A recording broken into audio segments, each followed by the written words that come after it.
5 days to go. The last month has seemed like a decade. I think it's safe to say Joe Biden is in demonstrably stronger position than Hillary Clinton was at the same time 4 years ago.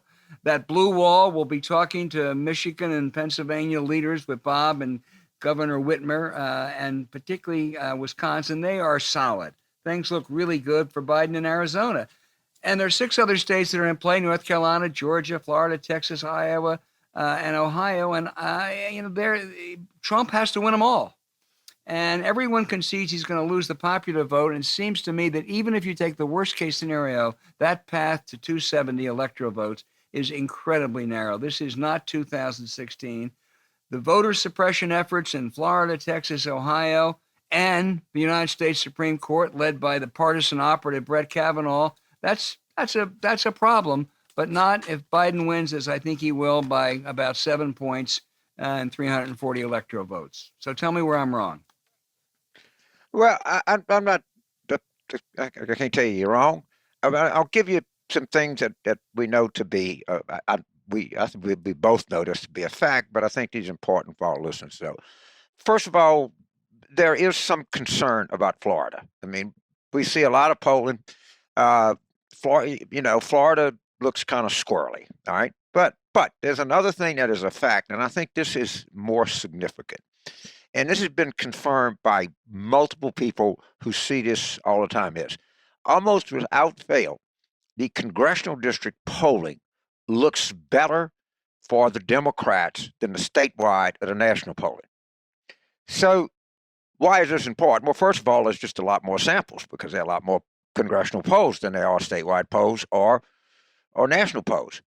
Secondly, I have this sneaking suspicion that is shared by many, is that the pollsters are fighting a little bit of the last war.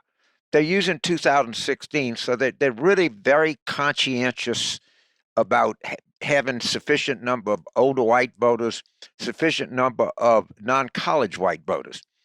And I think that you look around at this early vote, I think the share of younger voters is going to be higher than people think. Now, the stunning statistic that people will hear on this show from Senator Casey is in 2018, he had a higher margin in the city of Philadelphia than Barack Obama did in 2012. Now, just think about that for a second.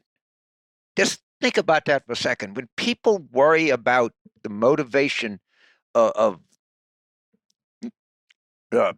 communities of color, I guess is what the proper nomenclature is now, that is stunning evidence. When our listeners hear that, you need to digest that, because you hear a lot of this. Trump's going to run a lot stronger with African American voters, and he's going to run a lot stronger with this, and well, that piece of evidence tells you that there's real motivation out there. And you're starting to see that in a lot of places around the country. I'm stunned by the turnout profile, even here in Louisiana. We're going to break every record in the world, and this is hardly a swing state. But I think coming up, that's one of the most significant things I heard. The charts, as our guest Richard Murray predicted 3 weeks ago. One thing, you look at those Florida numbers, and Republicans in the early voting have really closed the gap, and it's caused a lot of Democrats to be, as you said, squirming, and that may be reality.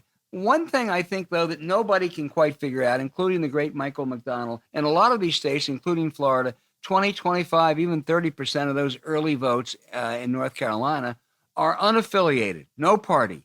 And no one can quite figure out what that is. They suspect it's disproportionately younger voters who just don't register. And if that's the case, it's almost certain they will be disproportionately for Biden. Or it's people who've kind of dropped out of the two parties. And if anything, 4 years ago, they'd have said, I don't particularly like either one, but I'll go with Trump because I want something new. This time, I think the more likely of people who really aren't crazy about either candidate, the more likely attitude will be, I can't take 4 more years. So I don't have any proof of this at all, but I suspect those unaffiliated voters are going to break clearly D when election comes in. Look, I think, look, I'm not telling this a 50-50 chance. I'm not predicting this, but a real possibility. I mean, not just an outside possibility, but a real possibility is that Biden gets 400 electoral votes. That's big. That's big. I mean, I can get him at 375. I can't get him at 4. Well, you're right. If you throw Texas in, you can. If he carries You're right. Texas, it becomes easy. So if you believe Richard Murray, and I would believe him ahead of anybody else. All right, and I just know that there's just night before last, there's a really good poll that has MJ Hager tied. She's the Senate candidate running. She's the Senate candidate running against John Cornyn in Texas. Yeah. Yes, and he watched Ted Cruz. I think it's with Jonathan Swain. He's even saying, "Well, no one cares about Hunter Biden." I mean, it's almost like these guys are quitting on you. Well, I think the only thing I could hope for in the next 5 days is if we could get Rudy Giuliani on television every day for 4 or 5 hours a day. He's even crazier than ever, and maybe even crazier than Donald Trump. I have, James, a little bit of worry, not big time, a little bit of worry about the Senate. I think the Democrats are going to be in the majority. I think it'd be a lot easier for Schumer and Biden if it were 54, 55 Democrats. I think it's more likely to be in the low 50s.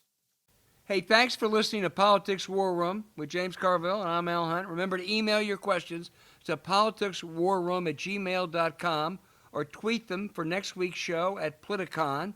These are great questions. Keep them coming. Thanks for subscribing on Apple Podcasts, Spotify, Stitcher, or wherever you listen. Please rate the show with a 5-star review. We'll be back next week with another show as we get closer to November 3. Please vote.